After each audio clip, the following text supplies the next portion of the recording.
ಎಲ್ಲರಿಗೂ ನಮಸ್ತೆ. ಇವತ್ತಿನ ರೆಸಿಪಿ ಬಂದು ಹೀರೆಕಾಯಿ ಪಲ್ಯ. ಬೇಕಾಗುವ ಸಾಮಗ್ರಿಗಳು: 2 ಹೀರೆಕಾಯಿ ತೊಗೊಂಡಿದ್ದೀನಿ, ಈರುಳ್ಳಿ 2 ತೊಗೊಂಡಿದ್ದೀನಿ, ಕಾಯಿ ತುರಿ ಸ್ವಲ್ಪ, ಕೊತ್ತಂಬರಿ ಸೊಪ್ಪು, ಹಸಿಮೆಣಸಿನಕಾಯಿನೂ ಹಾಕೋಬೋದು, ಒಣಮೆಣಸಿನ್ಕಾಯಿ ಹಾಕ್ಕೊಂಡಿದ್ದೀನಿ. ಒಂದು ಪಾತ್ರೆಗೆ ಎಣ್ಣೆ ಹಾಕ್ಕೊಂಡಿದ್ದೀನಿ. 1-2 ಸ್ಪೂನ್ ಎಣ್ಣೆ ಹಾಕ್ಕೋಬೇಕು.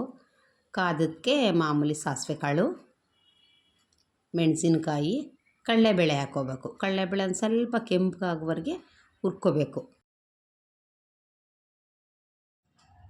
ಕಡಲೆಬೇಳೆ ಕೆಂಪಾದಮೇಲೆ ಈರುಳ್ಳಿ ಹಾಕ್ಕೋಬೇಕು. ಈರುಳ್ಳಿನೂ ಒಂದು ಸ್ವಲ್ಪ ಎಣ್ಣೆ ಜೊತೆ ಹುರ್ಕೋಬೇಕು. ಮೀಡಿಯಮ್ ಉರಿಲೇ ಇರಲಿ, ತುಂಬ ಜೋರು ಉರಿ ಏನು ಬೇಡ. ಈರುಳ್ಳಿ ಬೆಂದಿದೆ, ಹೀರೆಕಾಯಿ ಹಾಕ್ಕೋಬೇಕು. ಹೀರೆಕಾಯಿ ಅನ್ನೋದ್ರ ಜೊತೆ ಸ್ವಲ್ಪ ಎಣ್ಣೆ ಇದ್ರ ಜೊತೆ ಎಲ್ಲ ಹುರ್ಕೊಂಡಾದ್ಮೇಲೆ ರುಚಿಗೆ ತಕ್ಕಷ್ಟು ಉಪ್ಪು ಹಾಕಿ ಆಮೇಲೆ ಕಾಯಿ ತುರಿ ಹಾಕ್ಕೋಬೇಕು. ಕಾಯಿ ತುರಿ ಹಾಕ್ಬಿಟ್ಟು ಸ್ವಲ್ಪ ನೀರನ್ನೇ ಹಾಕಬೇಕು. ಸ್ವಲ್ಪ ನೀರು ಹಾಕಿ ಚಿಮ್ಕಿಸ್ಬಿಟ್ಟು ನೀರನ್ನ ಮುಚ್ಚಿಬಿಡಬೇಕು ಪ್ಲೇಟ್ನ.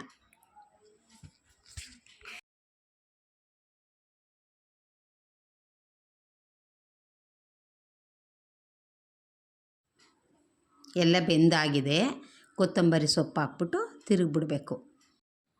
ಹೀರೆಕಾಯಿ ಪಲ್ಯ ರೆಡಿಯಾಗಿದೆ. ಅನ್ನ ಸಾಂಬಾರು ಜೊತೆ ಪಲ್ಯನೂ ಆಗುತ್ತೆ, ಚಪಾತಿ ಜೊತೆನೂ ತಿನ್ಬೋದು. ನೀವು ಒಂದು ಸತಿ ಟ್ರೈ ಮಾಡಿ, ಹೆಂಗೆ ಬಂತು ಅಂತ ಕಮೆಂಟ್ ಮಾಡಿ.